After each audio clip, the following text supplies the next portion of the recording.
বাংলাদেশের অন্তর্বর্তী সরকারের সঙ্গে কাজ করতে প্রস্তুত যুক্তরাষ্ট্র।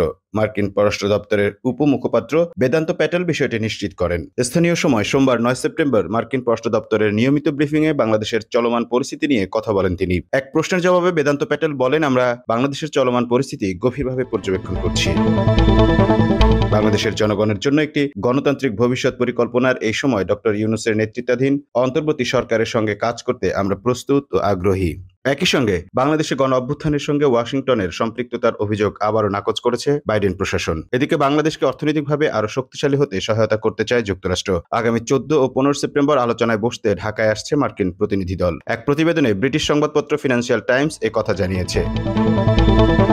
এতে বলা হয়, মার্কিন প্রতিনিধি দলে দেশটির অর্থ, বাণিজ্য ও পররাষ্ট্র মন্ত্রণালয়ের কর্মকর্তারা থাকতে পারেন। অন্তর্বর্তী সরকারের দায়িত্ব নেওয়ার পর এটাই হতে যাচ্ছে দুই দেশের প্রথম কোনো উচ্চ পর্যায়ের আলোচনা। উল্লেখ্য, ছাত্র জনতার গণ আন্দোলনের মুখে গত ৫ আগস্ট শেখ হাসিনা সরকারের পতনের পর অন্তর্বর্তী সরকারের প্রধান উপদেষ্টা হিসেবে ডক্টর মোহাম্মদ ইউনূসের নাম প্রস্তাব করেছিল বৈষম্য বিরোধী ছাত্র আন্দোলন। তাদের প্রস্তাবে সাড়া দিয়ে গত ৮ আগস্ট দুপুরে ফ্রান্স থেকে দেশে ফেরেন তিনি। সেদিনই রাত ৯:১৯টার দিকে ডক্টর ইউনূসকে শপথ বাক্য পাঠ করান রাষ্ট্রপতি মোহাম্মদ শাহাবুদ্দিন।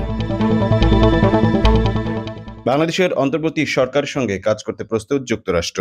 মার্কিন পররাষ্ট্র দপ্তরের উপমুখপাত্র বেদান্ত প্যাটেল বিষয়টি নিশ্চিত করেন। স্থানীয় সময় সোমবার ৯ সেপ্টেম্বর মার্কিন পররাষ্ট্র দপ্তরের নিয়মিত ব্রিফিংয়ে বাংলাদেশের চলমান পরিস্থিতি নিয়ে কথা বলেন তিনি। এক প্রশ্নের জবাবে বেদান্ত প্যাটেল বলেন, আমরা বাংলাদেশের চলমান পরিস্থিতি গভীরভাবে পর্যবেক্ষণ করছি।